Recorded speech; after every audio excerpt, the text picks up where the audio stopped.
로미오와 줄리엣 들어보셨나요? 네, 서로 사랑하는 로미오와 줄리엣 사이가 되었는데, 근데 이 집안으로 보면 사랑해서는 안 될 집안이었다 그러죠. 그 대대로 원수로 지내는 그런 집안이었는데, 이제 그걸 알고는 두 사람이 사랑하면서 무척 괴로워하게 됩니다. 어느 날 그 괴로움 가운데 줄리엣이 로미오에게 이렇게 말합니다. 나의 원수인 것은 다만 당신의 이름뿐. 다른 이름이 되어주세요. 다른 이름으로 불러도 장미는 여전히 향기로운 걸. 로미오는 로미오로 불리지 않아도 그대가 지닌 고교함은 그대로인 걸. 그러니까 줄리엣은 이 로미오라는 이름 너머에 있는 로미오, 그 사람 자체를 사랑한다라는 얘기죠.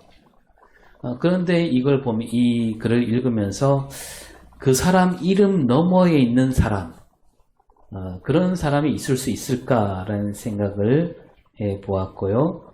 여러분, 이름하면 떠오르는 시가 있잖아요. 우리가 잘 아는 시인데, 설교에도 자주 나오는 시입니다. 우리도 이제 설교 시간에 언젠가 나눈 시이기도 한데, 김춘수 시인이 지은 꽃이라는 시, 이 가을에 참 어울리는 시인데, 우리가 가을이니까 한번 여러분이 시인이 되어서 목소리를 가다듬고 한번 같이 읊어보도록 하겠습니다. 시작. 내가 그의 이름을 불러주기 전에는 그는 다만 하나의 몸짓에 지나지 않았다. 내가 그의 이름을 불러주었을 때 그는 나에게로 와서 꽃이 되었다. 내가 그의 이름을 불러준 것처럼 나의 이 빛깔과 향기에 알맞는 누가 나의 이름을 불러다오. 그에게로 가서 나도 그의 꽃이 되고 싶다. 우리들은 모두 무엇이 되고 싶다. 너는 나에게, 나는 너에게 잊혀지지 않는 하나의 눈짓이 되고 싶다. 네, 참 좋은 시죠. 네, 뭐 읽고도 늘 이렇게 좋은 그런 시입니다. 이름을 불러주는 사이, 그러니까 이름을 부르고 또 누군가 내 이름 불러주고 이렇게 이름을 주고받을 때 우리는 더 의미가 있고 더 가까운 사이가 될 수 있다라는 거죠. 그런데 요즘 보면 저 큰 도시에 사는 사람들은 서로 이름을 부르지 않아요. 바로 옆에 사는데도 이름을 부르지 않지요. 이름을 알지도 못합니다. 그래서 그냥 어떻게 부르냐면 203호 이렇게 불러요. 네. 옆에 사는 사람이 누구인지 어떤 사람인지 알지도 못하고 또 알고 싶어 하지도 않아요. 그러니까 어떤 일이 벌어집니까? 또 홀로 쓸쓸히 그 방 안에서 죽어가는 사람이 뭐 한둘이 아니에요. 툭 하면 뉴스에 나오잖아요. 죽어서 냄새가 나야 누가 죽었구나. 다들 이름은 있지만 서로 이름을 부르지 않는 그런 메마른 도시. 그런데 요즘 그런 도시를 더 크게 넓히자 그러고 있으니까 참 우리 사회가 어디로 가는지 걱정이 되는데요. 그래도 우리는 여기는 그래도 그나마 서로 이름을 부르며 살고 있으니까 얼마나 좋습니까? 네, 그런 뜻에서 서로 한번 이름을 불러볼까요? 영자 씨 사랑합니다. 한번 불러봅시다.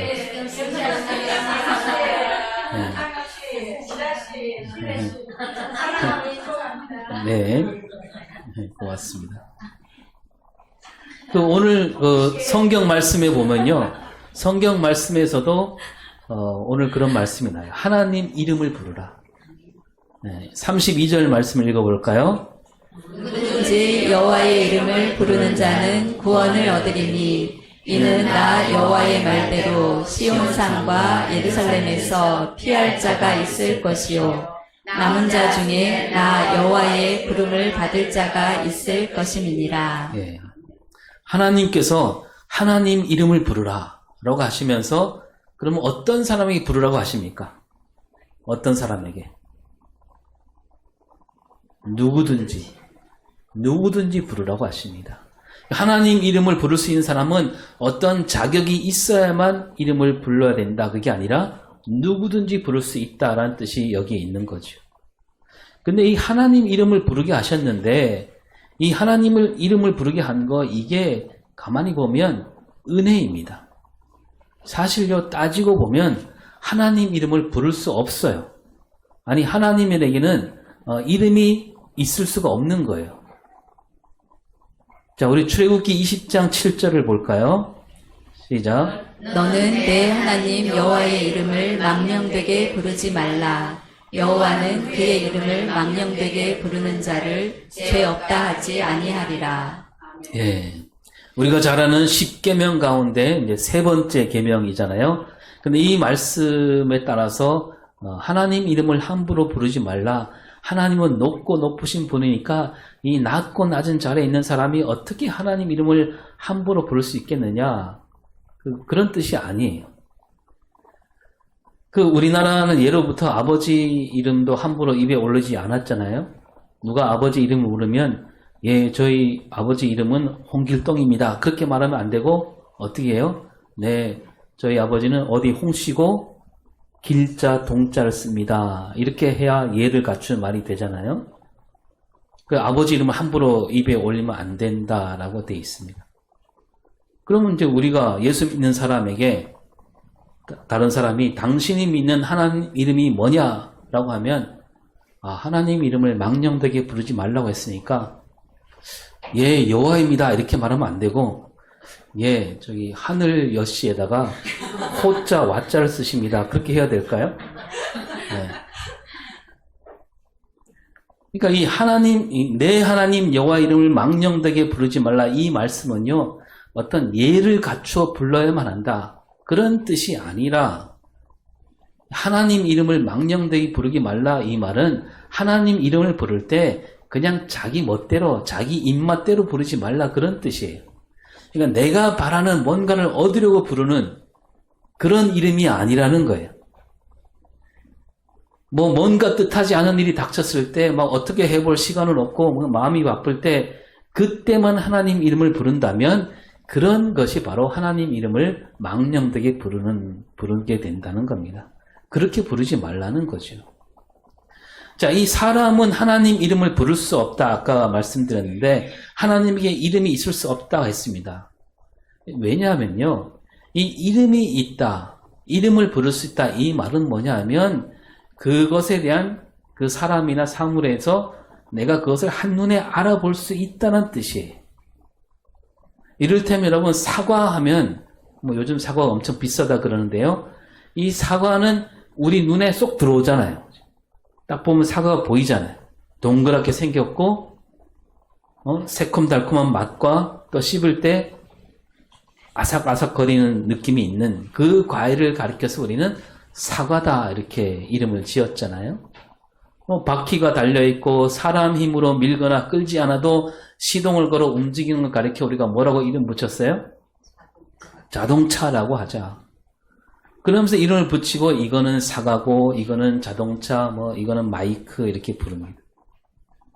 그리고 여러분 우리가 사는 지구도 마찬가지예요. 옛날에는 지구가 둥글다라는 사실을 몰랐잖아요. 그 지구라는 이름이 없었어요. 그 지구라는 말은 이제 둥근 땅이란 뜻인데 지구가 둥근 별이라는 사실을 몰랐을 때 그래서 우주로 날아가서 지구를 볼 수 없었을 때 그때는 그 지구를 가리키는 말이 없었어요. 이건 지구를 한눈에 볼 수 없었으니까 이거는 지구다 하지 않고 뭐라고 했어요? 그죠? 그냥 이 땅이다. 그냥 땅이라 넓은 땅. 그렇게 생각했죠. 그렇게 불렀습니다. 그 지구를 가리키는 말이 없었다는 거예요.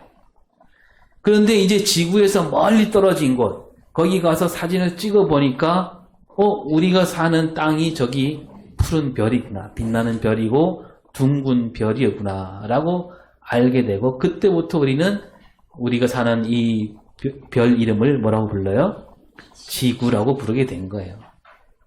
그렇게 볼 수 있을 때 한눈에 볼 수 있을 때 이름을 붙인다는 거죠. 그런데 하나님은 어떻습니까? 전에도 말씀드렸지만 여러분 하나님이 우리 한눈에 들어오십니까? 한눈에 들어올 수가 없어요. 한눈에 들어오게 하려면 어떻게 해야 돼요? 우리가 하나님을 보려면 하나님과 멀리 떨어져 가야 돼요. 저 멀리 우주 바깥으로 나가야 되는 거예요. 그래야 하나님을 볼 수 있는 거예요. 지금 우리 기술로 우주 바깥으로 나갈 수도 없지만 나간다 하더라도 어떻게 나간다 하더라도 돌아올 수 없는 돌아올 수 없어요. 그냥 거기서 끝나는 거예요. 그래서 지금까지 하나님을 한눈에 딱 본 사람이 있을까요? 없을까요? 한 사람도 없어요.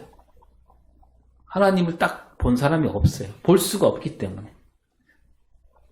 그 세상 누구도 하나님을 한마디로 하나님은 이런 분이다. 이렇게 생겼다. 저렇게 생겼다. 할 수가 없습니다. 따라서 그 누구도 하나님에게 사실은 이름을 붙일 수가 없는 거예요.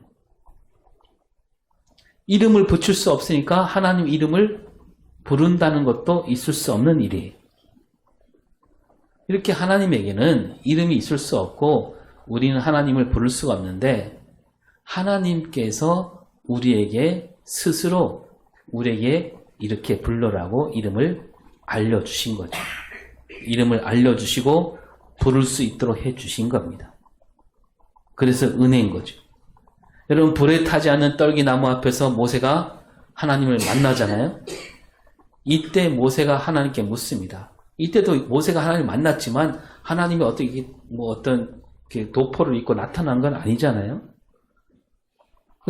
이때 모세가 하나님께 묻습니다.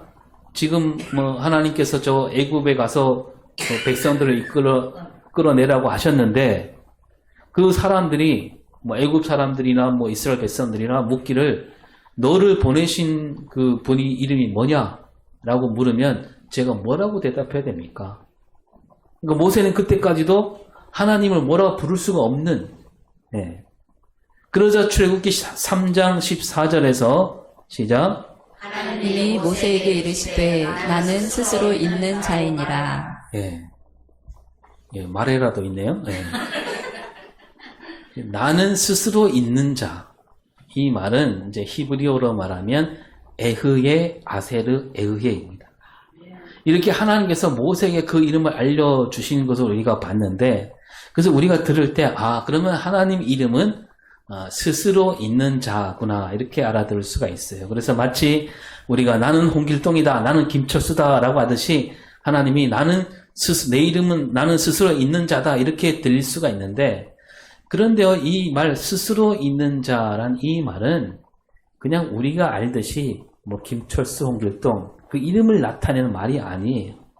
그러니까 모세가 하나님께 이름을 알려달라고 했는데 모세가 말하는 이름과 그 이름과 하나님께서 말씀하신 그 이름은 전혀 차원이 다르다는 얘기입니다. 자, 이 나는 스스로 있는 자 이 말 뜻은 뭐냐 하면 우리가 어쩔 수 없이 이렇게 풀어서 번역을 했는데요. 이 뭐냐 하면 나는 그냥 있는 그대로다 그런 뜻이에요. 사실 이 말은 뭐냐면 나에게는 이름을 붙일 수 없다 그거예요. 여러분 이 세상에 그 과일이라는 게 사과밖에 없다면 그러면 거기에다 사과라는 이름을 붙이지 않아도 되잖아요. 그렇지 않습니까? 그냥 저기 나무에 달린 거 저거 갖고 와라 그러면 되잖아요. 근데 배도 있지요, 감도 있지요, 여러 가지 과일이 있으니까 뭐라고 해요? 저거는 사과다 이런 이름을 붙일 수밖에 없는 거예요. 여러분 하나님 말고 다른 신이 있나요? 없습니다. 없어요. 사람들이 신이라고 부르는 신이 많기는 해요. 그러나 그 신들은 모두 가짜잖아요. 없는 거잖아요.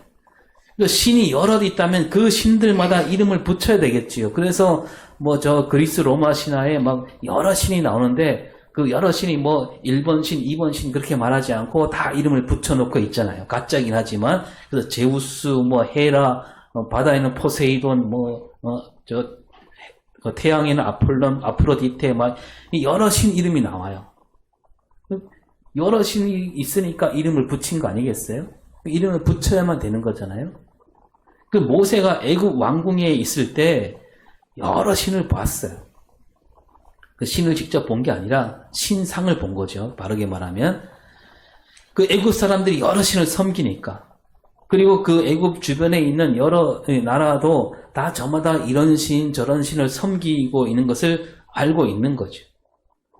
그래서 그 신들마다 이름이 다 있어요. 그런 생각으로 모세가 물어본 거죠. 그 이름을 물으면 뭐라고 대답해야 됩니까? 그러나 우리가 믿는 하나님은 딱 한 분밖에 없는 하나님이에요. 굳이 이름이 있을 까닭이 없습니다. 그래서 그냥 하나님이라고 하면 되는 거예요. 그래서 그런 뜻을 담아서 하나님이 말씀하시는데 나는 나다. 나는 있는 그대로 나다. 이렇게 하시는 거죠. 네가 알고 있던 그런 신들과 다른 굳이 이름을 붙이지 않아도 되는 참된 신이다라는 뜻으로 나는 스스로 있는 자다라고 말씀하신 거예요.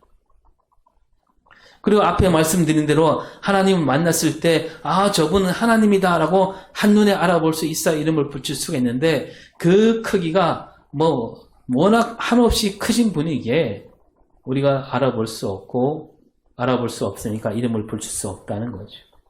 그래서 이 나는 스스로 있다 이 말씀 안에는 세상 누구도 나를 한눈에 알아볼 수가 없다 그런 뜻이 있는 거예요. 그래서 이렇게 스스로 있는 자 이 말은 이름을 붙일 수 없다라는 뜻이고요. 이름을 붙일 수 없으니까 뭐라고 부를 수 없는 분이기도 합니다. 그런데 하나님이 여기서 모세에게 말씀하시기를 그래도 굳이 나를 부르려거든 스스로 있는 자라고 불러라고 하신 겁니다. 그래서 스스로 있는 자, 이 뜻을 담은 말이 바로 뭐예요?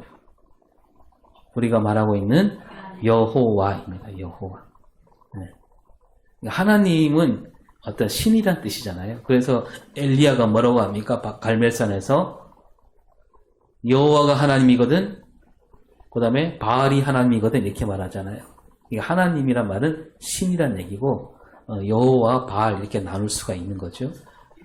그러니까 그래서 이 여호와란 말을 쓰게 됐는데 그런데 우리가 알고 있는 이 여호와라는 말은 사실 우리가 말이라기보다 그냥 처음에 글자였어요. 글자로만 주어져 있습니다. 그래서 뭐냐면 글로는 쓸 수 있지만 그 글을 입으로 말할 수 없는 글자란 얘기예요.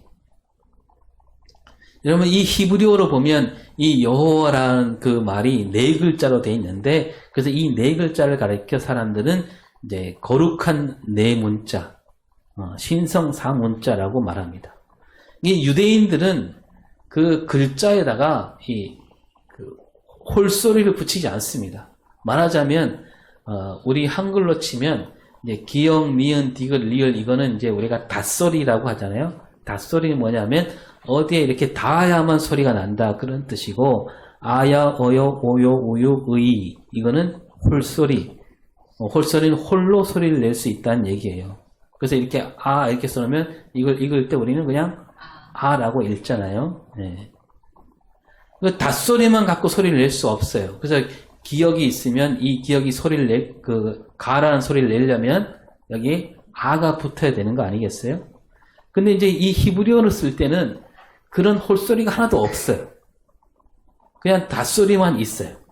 이를테면 죽촌교회라는 말이 있다면 여기에 홀소리는 없고 죽촌교회라는 글자 안에 홀소리는 다 빼고요. 지읒, 기역, 치읒, 미은, 기역, 히읗 이렇게 되어 있어요. 근데 그걸 보고 히브리 사람들은 죽촌교회 이렇게 읽어요. 왜냐하면 오랜 세월 그거 나오면 그렇게 나오면 이거는 죽촌교회다 그렇게 읽어왔으니까. 네. 그런데 그렇게 히브리어는 되어 있어요. 그런데 이 여호와라는 글자는 이 히브리 사람들이 유대인들이 읽지 않습니다. 아니 읽을 수가 없어요. 왜냐하면 그 오랜 세월 아무도 이 글자를 보고 읽은 사람이 없어요. 처음부터. 그러니까 읽지 않았으니까 읽을 수도 없게 된 거죠. 따라서 우리가 여호와라고 이제 우리가 말하고 있게 하지만 과연 이 글자가 여호와라는 소리에 맞는가? 그거는 우리가 제대로 알 수가 없어요. 그래서 어떤 사람들은 이거는 여호와가 아니고 야훼다 이렇게 말하기도 해요. 그러나 어쨌든 여호와인지 야훼인지 딱 맞아떨어지는 소리는 없다는 거죠. 그래서 이 히브리어를 성경에 나온 히브리어를 깊이 파고들어서 이렇게 밝힌 사람들은 이렇게 말합니다. 이 네 글자는 우리 입술과 혀로 내는 소리가 아니다. 이 네 글자는요, 어떤 거냐면 우리가 숨을 내쉬거나 들이쉴 때 나는 소리, 숨을 들이쉬고 내쉴 때 하는 소리라는 거예요. 이 성경을 읽다가 이 네 글자가 나오면 여호와 또는 뭐 야훼 이렇게 소리내 읽지 않고 그냥 그 글자들을 바라보면서 숨을 들이마시고 숨을 내뱉고 그렇게 한다는 거예요. 그리고 그 다음 넘어가는 거예요. 그래서 이 네 글자는 한마디로 이 숨소리를 모아놓은 글자다라는 겁니다. 그럼 무슨 뜻이 되냐면 살아서 숨 쉬는 사람들은 숨을 쉴 때마다 하나님 이름을 부르게 된다는 뜻이에요. 입으로 말하지 않고 숨을 쉬는 것 자체가 하나님 이름을 말하는 거예요. 그래서 여러분 시편에 어떤 말씀이 있어요. 호흡이 있는 자마다 여호와를 찬양하라. 뭐예요? 숨을 쉬는 자마다 여호와를 찬양한다는 얘기예요. 이거 우리가 날마다 숨을 쉬잖아요. 그 숨소리가 여호와라는 뜻입니다. 여러분 창세기로 거슬러 올라가 볼까요? 하나님께서 흙으로 사람을 지으시고 그 다음에 마지막에 어떻게 하셨습니까? 코에다 뭘 불어넣으셨어요? 생기를 불어넣으셨잖아요. 숨을 불어넣으신 거예요. 또 에스겔에도 그 환상 얘기가 나오죠. 막 죽었던 마른 뼈들이 붙어서 살이 붙고 그래서 사람 모양이 다 됐는데 마지막에 어떻게 하세요? 하나님이 거기다가 생기를 불어넣어 주십니다. 그러니까 코로 숨을 쉬는데 숨을 쉴 때 나오는 그 소리가 바로 하나님 이름이라는 겁니다. 이걸 뒤집어 말하면 하나님 이름을 부르지 않는 사람이 있다면 그 사람은 숨을 쉬지 않는 사람이 되는 거죠. 숨을 쉬지 않으면 생기를 잃습니다. 생명을 잃게 되는 거예요. 자, 그런 뜻으로 32절을 다시 한번 읽어보겠습니다. 시작. 누구든지 여호와의 이름을 부르는 자는 구원을 얻으리니 이는 나 여호와의 말대로 시온산과 예루살렘에서 피할 자가 있을 것이요 남은 자 중에 나 여호와의 부름을 받을 자가 있을 것임이니라. 예. 자, 여호와의 이름을 부르는 자가 나오고 시온산과 예루살렘에서 피할 자가 나오고요. 남은 자가 나오고 여호와의 부름을 받을 자 이게 다 나오는데 이게 다른 말이 아니라 다 같은 뜻이에요. 번역으로 보면 그 여호와의 이름을 부르는 자, 이 사람이 바로 구원을 얻은 사람이란 얘기죠. 그 여호와의 이름을 부른다는 얘기는 뭐예요? 아까 말씀드린 대로 숨을 쉬는 사람이란 얘기예요. 생명을 잃지 않은 사람이란 뜻입니다. 생명이 있는 사람들, 호흡이 있는 사람들은 다 저마다 여호와 이름을 부르게 되어 있다는 얘기입니다. 그리고 이제 그 앞에 우리가 읽은 말씀들을 보면 어떤 말씀들이 많이 나오냐면 살아 숨쉬는 생명을 노래합니다. 23절을 볼까요? 시작. 그가 너희를 위하여 비를 내리시되 이른 비를 너희에게 적당하게 주시리니 이른 비와 늦은 비가 예전과 같을 것이라. 자, 이른 비와 늦은 비, 이른 비와 늦은 비가 어떻게 내린다고요? 적당히 아주 알맞게. 뭐에 알맞게 내리는 걸까요? 그 비를 맞아갖고 곡식과 여러 식물들이 잘 자랄 수 있게, 생명을 유지할 수 있게, 생명을 움트게, 생명을 자라게 하는 그런 비를 내리게 하신다는 거예요. 자, 24절을 볼까요? 밀이 가득하고 덕에는 새 포도주와 기름이 넘치리로다. 예. 밀과 새 포도주, 기름. 뭡니까? 먹고 살게 해주신다는 거죠. 생명을 얻게 해주신다는 얘기입니다. 26절을 볼까요? 너희 풍족히 먹고 너희에게 놀라운 일을 행하신 너희 하나님 여호와의 이름을 찬송할 것이라. 내 백성이 영원히 수치를 당하지 아니하리로다. 예. 먹되 풍족히 배불리 먹습니다. 그리고 여기에 여호와의 이름을 찬송한다. 여기도 여호와의 이름이 나오잖아요. 굶주리지 않고 넉넉히 먹은 사람들, 그들은 마땅히 살아 숨을 쉴 수 있을 것이고 그 숨소리는 곧 여호와의 이름을 부르는 찬송이 된다라는 얘기입니다. 넉넉히 배불리 먹을 수 있는데도 살아 숨을 쉬고 있는데도 하나님을 찬송하지 않는다면 그것은 부끄러운 일이 된다는 거죠. 그 내가 쉬는 숨, 그 숨소리에 귀를 조금만 기울여도 그 숨소리는 바로 하나님 이름을 찬송하는 소리인데, 그러니까 하나님이 내 곁에 바로 계시는데 그것을 깨닫지 못한다면 그보다 부끄러운 일이 없다. 그래서 내가 쉬는 숨, 이것이 곧 여호와 이름을 부르는 소리이구나. 내가 숨을 쉴 때마다 하나님이 나와 함께 하시는구나. 이 진리를 잊지 않는다면 영원히 부끄러움을 겪지 않게 된다라고 말씀하고 있는 거죠. 여러분, 이스라엘 백성들은 큰 재앙을 겪었습니다. 온 나라가 쑥대밭이 되었습니다. 앞으로 어떻게 살아야 하는가 캄캄했습니다. 바로 이러한 때 하나님께서 이 요엘 선지자를 부르셔서 소망을 말씀하고 계시는데, 그 소망이 뭐냐면 하나님께서 너희와 늘 함께 하시겠다라는 소망이죠. 다시 말해서 너희가 지금 살아서 숨을 쉬고 있는 살아서 숨을 쉬는 사람이라면 그 숨소리 가운데 하나님이 계시다는 것을 잊지 말라는 거죠. 그러면서 소망을 주고 계십니다.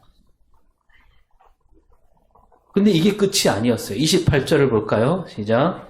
후에 내가 내 영을 만민에게 부어주리니 너희 자녀들이 장래일을 말할 것이며 너희 늙은이는 꿈을 꾸며 너희 젊은이는 이상을 볼 것이며. 네, 하나님께서 영을 부어주신다 그럽니다. 누구한테 부어주실까요? 만민에게 부어주죠. 그 앞에서는 이스라엘 백성들이 영원히 부끄러움을 겪지 않는다라고 하신 다음에 그걸로 끝나지 않고 이제 만민에게 부어주신다. 이스라엘 백성들을 넘어서 만민에게, 세상 모든 사람에게 하나님께서 그 영을 부어주십니다. 그 영을 부어주신다는 말은 하나님께서 하나님의 뜻을 깨우쳐 주신다는 말과 같이 쓰이는 경우가 상당히 많습니다.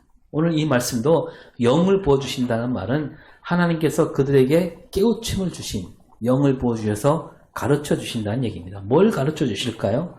여러분, 나라마다 말이 다 다르잖아요. 근데 말은 다 달라도 숨소리는 어때요? 숨소리는 다 같아요. 또 말을 배우지 않는 아기들도 숨을 쉬어요. 그렇죠? 나이가 많아서 죽음을 앞둔 사람도 지금 숨을 쉬고 있습니다.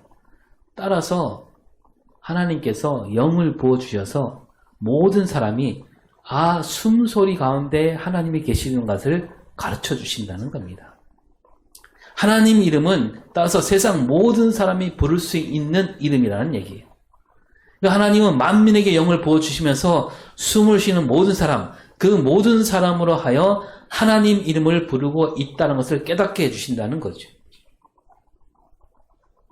이 말씀이 아까 읽은 32절 말씀 그대로 이어지잖아요. 누구든지 여호와 이름을 부르는 자, 세상 모든 사람이 여호와 이름을 부르게 된다.